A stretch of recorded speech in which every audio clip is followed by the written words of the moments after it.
इस पर हमने सर्वे किया और आपका ओपिनियन भी लिया। हमने आपसे ये सवाल पूछा कि देश में फिर से कोरोना के मामले बढ़ने के पीछे आप क्या वजह मानते हैं।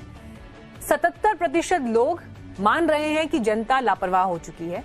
7% सख्ती में जिस तरह की ढील हो चुकी है उसको भी वजह मान रहे हैं।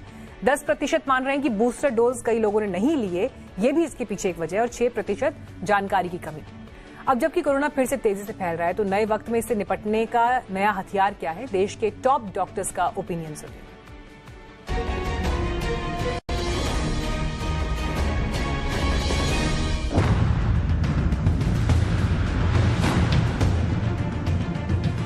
जो ओमिक्रॉन का वेरिएंट है BA.2.1.12.1 और BA.4, ये दो ऐसे वेरिएंट हैं जो इम्यून सिस्टम हमारा गेन किया था उसको चकमा देने में काबिल है।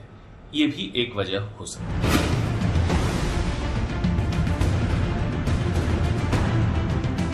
नंबर ऑफ केसेज अभी जो बढ़ रहे हैं, हजारों में बढ़ रहे हैं।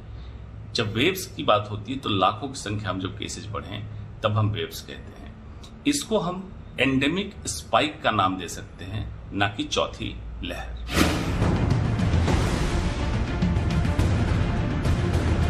नए वेरिएंट की वजह से बिल्कुल नहीं है।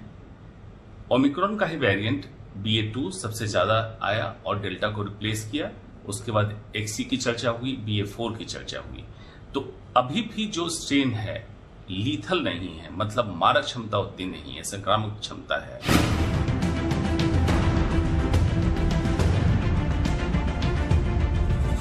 प्रोटोकॉल के बारे में सबको जानकारी है, उससे जो बचाव होता है आपको मालूम है।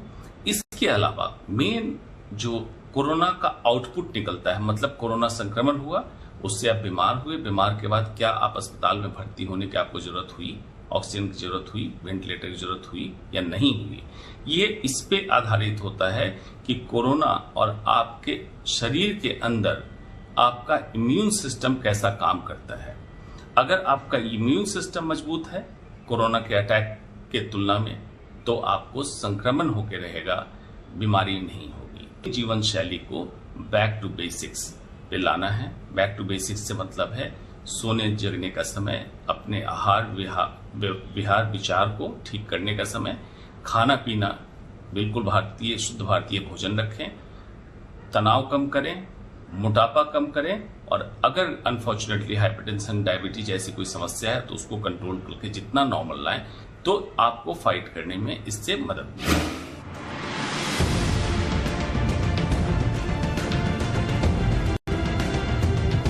अभी के अवेलेबल स्ट्रेन, अवेलेबल मारक क्षमता को देखते हुए सबके लिए जरूरी नहीं है। ऐसे व्यक्ति जो हाई वायरल लोड जिनको मिलने की संभावना है, हाई वायरल लोड का मतलब होता है जैसे health care worker, doctor, paramedical staff अस्पताल पे काम कर रहे हैं, अननोइंगली उनके पास जो मरीज आया वो कोरोना के केसेज में आ गया, और ऐसे लोगों को बूस्टर डोज देने की आवश्यकता है ताकि इनका इम्यून लेवल ऊपर बढ़ा रहे। वल्नरेबल हाई एज ग्रुप के लोग, वल्नरेबल बीमारियों से जूझते लोग, इनमें देने की जरूरत है।